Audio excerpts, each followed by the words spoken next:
Corona നൽകിയ ദുരിതങ്ങൾക്ക് പിന്നാലെ Gulf രാഷ്ട്രങ്ങളും നടപടികൾ കടുപ്പിക്കുകയാണ്. പ്രത്യേകിച്ച് സ്വദേശിവൽക്കരണം പോലുള്ള നടപടികൾ പ്രവാസികളെ കടുത്ത ദുരിതത്തിലാക്കുകയാണ്.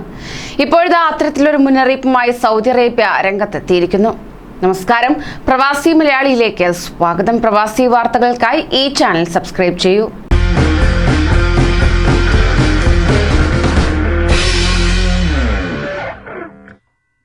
സൗദിയിൽ നടപ്പിലാക്കി വരുന്ന സ്വദേശിവൽക്കരണത്തിന്റെ ഭാഗമായി സ്വകാര്യ സ്ഥാപനങ്ങളിൽ ഇന്ത്യക്കാരെ നിയമിക്കുന്നതിൽ നിയന്ത്രണം വരുന്നു. സൗദി തൊഴിൽ മന്ത്രാലയത്തിന്റെ പുതിയ നിർദ്ദേശം അനുസരിച്ച് സ്വകാര്യ സ്ഥാപനങ്ങളിൽ ഇന്ത്യക്കാരുടെയും ബംഗ്ലാദേശികളുടെയും എണ്ണം 40% കൂടാൻ പാടില്ല. യമൻ, എത്യോപ്യ എന്നീ രാജ്യങ്ങളിൽ നിന്നുള്ള പൗരന്മാർ 25% കൂടുതൽ പാടില്ലെന്നും നിർദ്ദേശമുണ്ട്.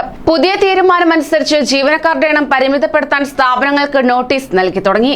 അതേസമയം നിലവിൽ ജോലി ചെയ്യുന്ന ജീവനക്കാരെ പുതിയ നിയമം ബാധിക്കില്ല. അവരുടെ വിസ പുതുക്കുന്നതിനും തടസ്സമില്ല.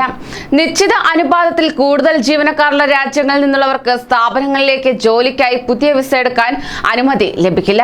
ഇതിന് പകരമായി പുതിയൊരു രാജ്യത്ത് നിന്നുള്ള പൗരനെ നിയമിക്കുക എന്നതാണ് ഒരേ ഒരു പോംവഴി. ജോലി അന്വേഷിച്ച് വിദേശത്തേക്ക് പോകാനിരിക്കുന്ന നിരവധി ഇന്ത്യക്കാർക്ക് തിരിച്ചടിയാണ് സൗദി ഭരണകൂടത്തിന്റെ പുതിയ തീരുമാനം.